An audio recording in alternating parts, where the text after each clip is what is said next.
Thank you, Renee. Hello, everyone, and thank you for investing your time with us. My name is Alicia Podolsky, and I'm a UX design lead at IBM, as well as the squad lead for IBM's Racial Equity and Design. Today, we have an amazing panel where we'll be talking to three IBM designers, Kellie Porter, Amy Kamdem, and Xavier Underwood, who were recruited from last year's State of Black Design Conference. If you have any specific questions, please use the chat. If we don't get to them tonight, I've been told that the panelists will answer those questions afterwards. So we'll take a few moments to talk to each panelist and allow them to introduce themselves and give us a little bit of their background. Kellie, do you want to go first? Sure. Thanks, Alicia, for the intro. Hi, everybody. My name is Kellie Porter, and I am a UX designer on the data and AI team. I currently work with the Match 360 product. I started at IBM, and I've been working officially, I think now, for 8 months. And I am a new transplant to Austin from Brooklyn, New York. I graduated with a bachelor's in communication design, and I'm happy to speak to you guys today about my background, my journey, and how I got here. Awesome. Thanks, Kellie. Amy, what about you? Hi, thanks for the intro. Hi, I'm Amy. I've also been at IBM for 8 months now. I am currently a garage designer in the client engineering group at IBM. So essentially, we are the human-centered designers who help the clients and lead them through some technical problems, but using a human-centered lens and really kind of driving innovation. But I'm soon to be going into a research role. Yeah, I've been at IBM for 8 months. I have a background in design and social science. Awesome. Thank you so much, Amy. And Xavier, how about yourself? All right. Good afternoon, everybody. My name is Xavier Underwood. I was actually a teacher for 5 years before getting into UX design. I taught science for 5 years, as well as an instructional coach and curriculum designing. And I majored in sociology with a concentration in medical sociology. I'm actually a design researcher for data and AI on planning and Cognos analytics. And I've been here since June, so about 7-8 months. Awesome. Thank you so much. So it sounds like all of you guys have come from different industries and different backgrounds. I'm really curious, what would you say to other people who were thinking about going into design, but were intimidated maybe because they were Black or from another marginalized group? Who would like to go first? I can Xavier, what about you?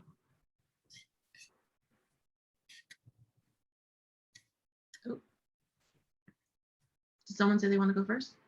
Yeah, I can jump in, but okay, go ahead, Amy. Sorry. No worries.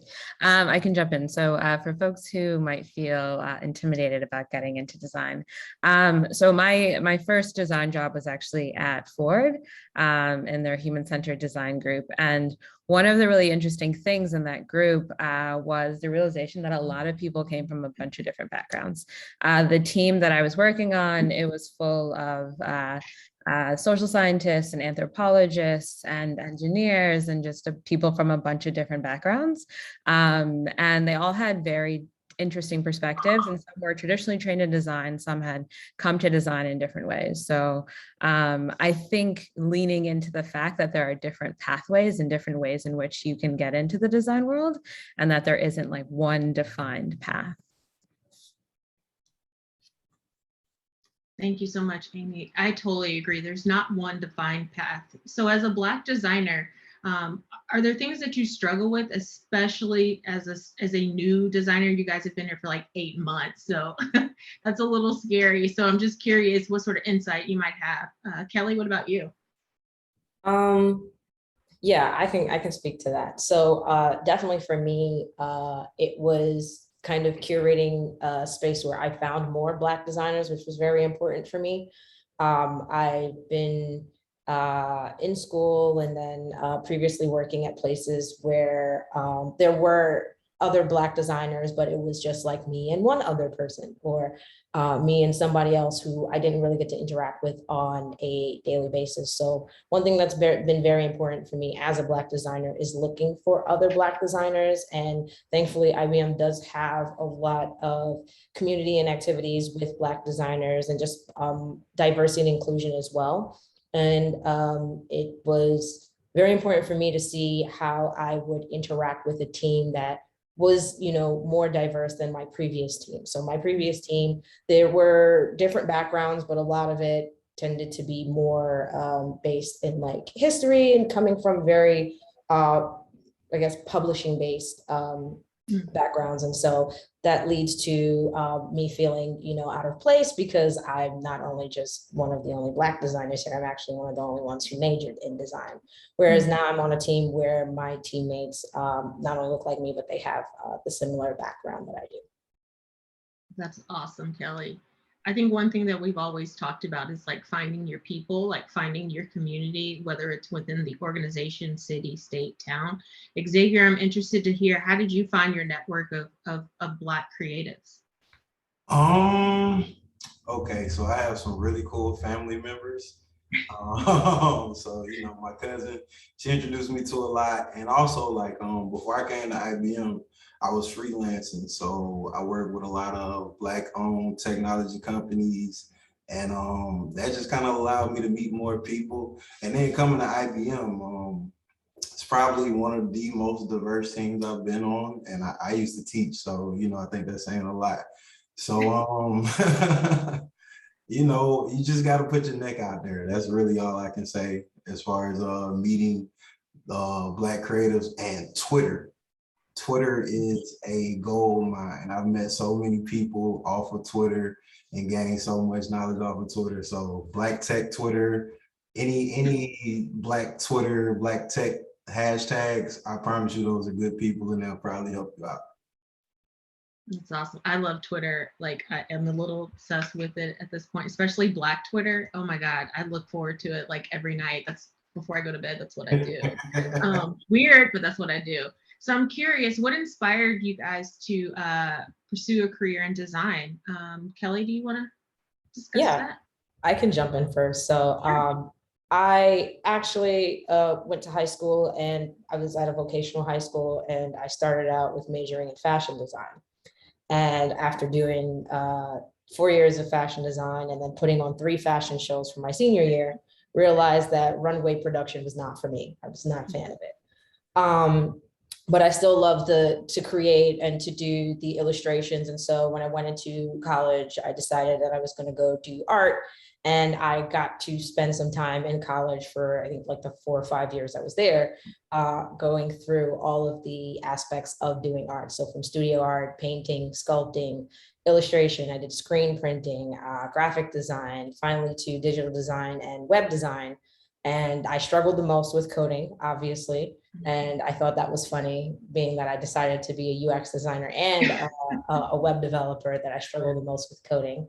But it was really just the ability to create and to make something, and to watch other people be inspired and to interpret something that I made a little bit differently than what I intended it to be. So I always liked that idea of creating. And I always tell some of the people that I mentored, some of my former students, that was the thing that kept me going and kept me designing. Even when I was looking around, I didn't see people like me. I really liked doing this. So I tried to find a way to continue doing it, and I ended up here. That's awesome. I think there's so many different facets of design. Amy, you were just mentioning that you're going to transition into a research role. So I'm really curious, like, what made you want to pursue a career in design? And now you're kind of transitioning into research. Can you tell us a little bit more about that? Yeah, great question. I in high school and even now really loved history. So that first talk was amazing. Thank you, Brother Cobb. And I, it happenstance, saw the documentary. I think it was called Objectified, and then realized that there was kind of a connection between objects and history and the way we think about them and the way they were like conceived.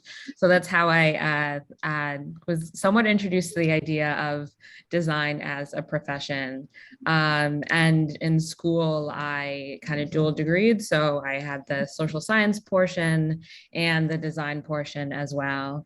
And in my first role, actually, I was more on the research side of things. So yeah, for me getting into design, it was really a little bit of a coincidence of being able to like see that movie at that time and then kind of realize like, oh my God, this exists. So I'm always like a big proponent of like making sure people are exposed to things because I don't know what I would have done if I wasn't exposed to like that as a possibility. And yeah, for me, the really interesting thing about research is being able to kind of dig into the whys and talking to people and learning about culture and connecting dots and things like that. So, and using that kind of as like a foundation to design and to kind of find opportunities to make things. So it all kind of connects with like my love of my early love of history and Love it. design. I love it. It's always interesting to hear how people got started and how now once they're in design, there's like a lot of overlap, right? Science, technology, there's overlap in our careers. Xavier, I know for you, you were a teacher, a coach. Can you tell us how you got into design and kind of where you hope to go in the future? Yeah, I love to. So I initially came into contact with design in college, and I don't know if anybody else is like a social science major, but the stigma when we're in college is, oh, you're gonna be broke and all of this and all. So I was like, where can I actually like be profitable at in design? I mean, in the world, period. And I came across UX. I'm from Atlanta, so like Georgia Tech had the #1 human computer intercognitive school, which is basically like UX. And so I was like, I don't want to spend like 50,000 with Georgia Tech, but I do want to get into this field because I'm like, you know, I was in the fashion, I was in the music, I was in the art, and I felt like this kind of just brought everything that I was good at in one place. So while I was teaching, I joined Springboard, which is a boot camp, and I did that. Then I started freelancing, just trying to get some customers on my own. I got pretty profitable with that. And then I came into IBM and the rest is kind of history. Awesome. Thank you so much. Xavier, I know that you found out about the state of Black design from me. So Yeah. I'm curious. So I'm curious, when you decided to join the conference last year, what were some of your hopes, your goals, and ambitions by attending? Okay, so my father, he was in technology. He was in IT, and I was like, that's boring. I can't do that. I gotta find something a little bit more cool.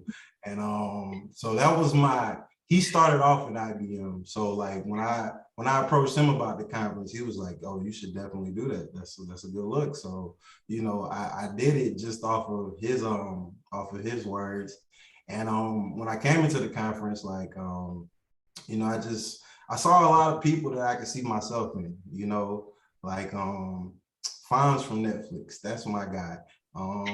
When I heard him talk, I was like, okay, that could definitely be me one day. And that was kind of all the motivation I needed. That, and you know, I just met a lot of cool people, so many smart people. And like, I think I'm pretty smart, but like when I meet people that challenge me, I get motivated. So, you know, when I came into IBM, there was a lot of that. And I was like, this is definitely a place where I can place some roots, grow, get better at what I do, and hopefully expand. That's why I'm here. That's awesome. Yeah, one thing I always tell people when it comes to IBM is like, it's hard. There's a lot of challenging technical spaces and work, but it's also very rewarding in that regard. Kellie, what about you? When you decide to attend the State of Black Design, what were some of your goals, your ambitions, and how did that work out for you? Well, fun fact for me, I'm still a part of Where Are the Black Designers Slack group. And I had seen the conference, I think the same day I left my job, my former job. So I was in this point of transition of like, left my job. I'm okay financially, but I got to figure out what I want to do next. Do I still want to do this? Do I want to do something else? What am I looking for in my next opportunity? But gave myself the time to kind of really embrace the fact that like, okay, I'm not an employee anymore. Now I got to figure out what I want to do with myself next. That was 2 days before the conference, and then I attended the conference, and I was paying attention, and I was just like, oh, this is really nice, and everything here looks really cool. And I was like, oh, these people are great, but still in the back of my mind, I was kind of like, I don't know, like, everyone here seems, like they know what they're doing, and maybe I don't know what I'm doing because clearly I just left my job. Uh, and then I spoke with Doug Powell, who was the former VP of design at IBM, and we had a conversation. It was a 15-minute conversation, but it was not really like an interview. It was like I was talking to one of my old friends, and it really was just about like design. And he asked me some really poignant questions, and the one I will never forget it. He was just like, asking me what I thought the difference between illustration and UX was, and if there was a difference, because I was a former illustration major. And I remember having that conversation and feeling really good about it at the end of the day. And then I felt like, okay, well, you know what, now I can interview. I have a better perspective of what I want to do. Never thinking that I was going to be interviewing for any position at IBM. And then after that, the next day I got an email from Jessica, and Tiffany also emailed me as well too. And these are people at IBM, and they were just so enthusiastic and helpful and wanted me to interview. And so I just went through the process, and 3 weeks later I was here. Awesome. And Amy, what about you? What was your process like, and how did you find out about the State of Black Design? Yeah, I'm also shout out again to Where Are All the Black Designers, that Slack channel. And I think I just joined that channel. I just found out it existed, just joined the channel, was like very excited to be able to connect with other Black designers, and like that, like super excited about the conference. And I think I'd signed, I didn't realize I did this, but I guess I signed up to interview and to talk to folks, which worked out because now I'm here. But yeah, for me, one of the things I was the most excited about with the last conference was hearing the perspectives about Black design on also like in Africa, right? And like there were a bunch of international speakers that were also talking about their experiences. I'm Cameroonian American, so I was really like interested to like hear what that was like, especially from their perspective. So the talks were amazing last year. And I got to connect with Jabari, who then I ended up becoming like working on a team with, which was really, really exciting. That's awesome. One thing that I hear a lot is that a lot of, especially new designers or new creatives, they're scared to even apply. Like they're like, oh my God, I am not ready. Like I need to have everything done. What's some piece of advice that you would give some new designers who are whether transitioning or switching to a new job? What's a piece of advice you would give them? Amy, what about you? So we just left off you. Yeah. Keep talking. Honestly, I would say, and one of like my biggest takeaways from the last conference was being able to just talk to people, and to connect. So I would say, like, even if you feel like everything isn't ready and you're not totally buttoned up yet, take the plunge and like talk to someone anyway. Because also one thing for me is like once you have the schedule on one that like will create the fire, and then you might get a little bit more of a burst of energy to do a little bit more. But on top of that, I mean, if we're designers, right? So like prototyping, and like you're always learning, you're always iterating. So like using that first conversation as a prototype and taking that feedback to be able to like better your resume, better your portfolio, change the way in which you can frame something. So definitely use it as an opportunity and not as like an obstacle to like, oh, I'm not ready yet, but more as like jump in and use that experience if you don't feel like you're ready. Maybe sometimes you actually were ready, or use that experience to like help you be better for the next time. I really like what you said, like using that first meeting, that first engagement as a prototype, because I think that's what all designers do, no matter what area of expertise for in year 1 to year 5. Like, I don't even know what it's like to you know, work for other companies, let alone interview at other companies. Xavier, what about you? I'm curious to hear your kind of insight on or pieces of advice you would give someone who's kind of transitioning into design. If you're transitioning, I would say don't be afraid to mess up. That's probably what's got me the farthest along in my career journey. Like, this probably isn't the best practice, but when I was freelancing, sometimes people would ask me for stuff and I'd be like, yeah, I could do that, knowing I don't know how to do that, but I will figure it out along the way. And like, I've never had an unsatisfied client. So, you know, just don't be afraid to mess up, push yourself, and that's really it. Like, just being brave and being confident in your attempts is probably the best advice I could give you.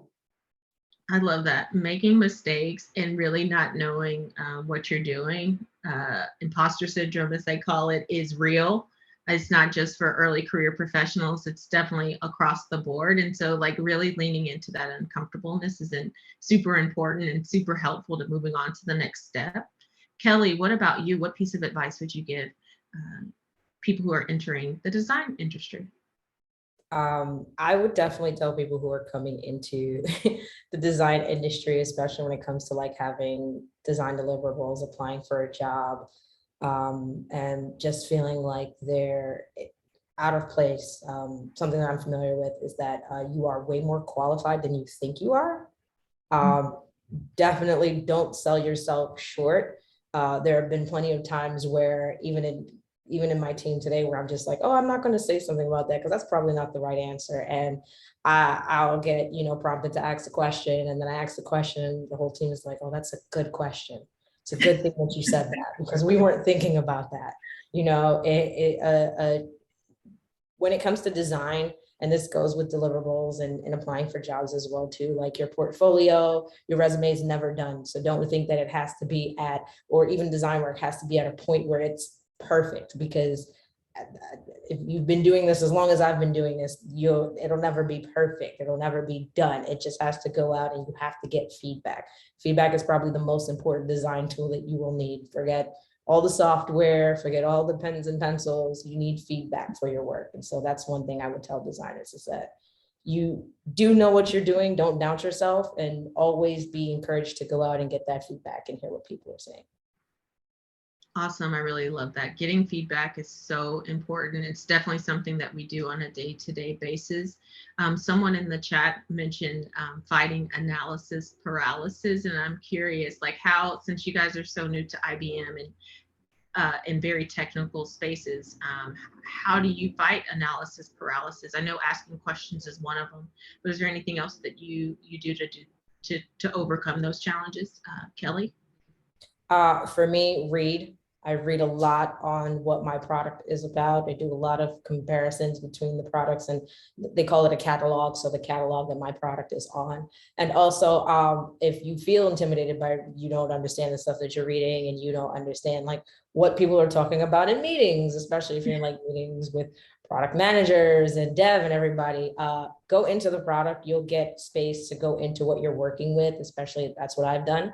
And I just go in there and I test everything. I go in there, I try to create stuff, I try to make stuff, I try to submit things, and I really am looking to break things, because then I can go in and say, hey, what is this supposed to do? My team is just like, oh, hey, I don't think that's supposed to do that. Maybe you might have to write a ticket about that or something. So I learned the most through that, just going and doing, essentially. And so that's one thing I recommend people to do. Going and doing is great. I love when I get on a team, I love to figure out what am I working on? How does it work? I'm big on like acronyms. I think sometimes corporate America, we use a lot of acronyms. Like, do you even know what that means? So getting those acronyms down are really important. Xavier, I'm curious, how do you get over analysis paralysis? Aside from what Kellie said, sometimes you just have to like take a break. You know, like sometimes I'll be thinking about something and I can't quite get the answer to it. But when I go like I give you an example. I was watching a documentary the week before last. I was watching Genius on Netflix, and Like I was stumped on something at work, and like just relaxing, taking my mind off of it, like the answer came to me while watching it. So like sometimes you just need some fresh eyes, you know. So like after you stare at something for so long with nothing gained, like take a break, you know, go live a little bit, come back to it. Like you are the designer you think you are, so it'll come to you eventually. That's all. I love that so much. Taking a break is so essential, especially like when you get like overwhelmed and you're deep into your product or your team. Sometimes it could feel like there's no way out, but taking a break most of the time brings some sort of insight or inspiration that you didn't experience before. I have one last question. It's from Jenny R. What is some advice to advocate for yourself as a beginner Black designer in the market, along with negotiations with PA? I'm not sure what PA means, but Amy, I feel like that's a question that you could possibly answer. Right. Okay. So negotiation. I mean, negotiation's just awkward in general. I'm not going to pretend it's something that I'm like totally comfortable with. I don't know that many people who are super comfortable with, but kind of harking back to something that Xavier said earlier, faking it till you make it here is going to be, at least in terms of the confidence, is a helpful tool. Is one, faking it till you make it. But two, do the research of what kind of like what your role is expected, like what the market rate for your role is, but not be, I would say probably the best advice that was given to me on top of that is don't be afraid to just ask, is this negotiable? Like just start with that question. And it is going to feel scary and uncomfortable, but that feeling will pass and then it'll be over and you'll be happy that you did it.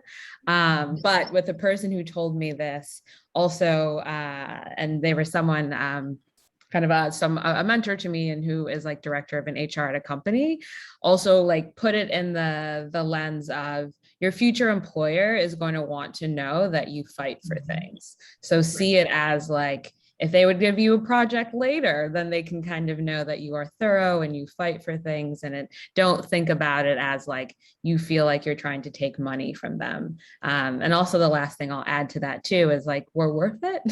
Like if we're doing the work, we're also worth it. And that's something that's really hard to, it's also feels weird and uncomfortable and something I have to like remind myself of you know, like asking for pay is not a bad thing. It is an awkward thing and something that just you'll have to get practice. You'll need practice to be able to be comfortable doing it. And the worst that people can say is no. Like you're not going to get fired. You're not going to be blacklisted. Like the worst they'll say is no. Absolutely. I think that's amazing advice for whether you're a young designer or a professional, like making sure that you advocate for yourself, looking at the market. I know I've asked fellow designers at different organizations, like, what do you make? I'm not asking for an exact number, but ballpark, like, are we aligned here? And I think that kind of gives you insight into what's going on, not just at your job, but in the industry as a whole. Well, Amy, Xavier, and Kellie, this has been amazing. I know there's a few other questions in the chat. If you guys have time to answer those questions, that would be awesome.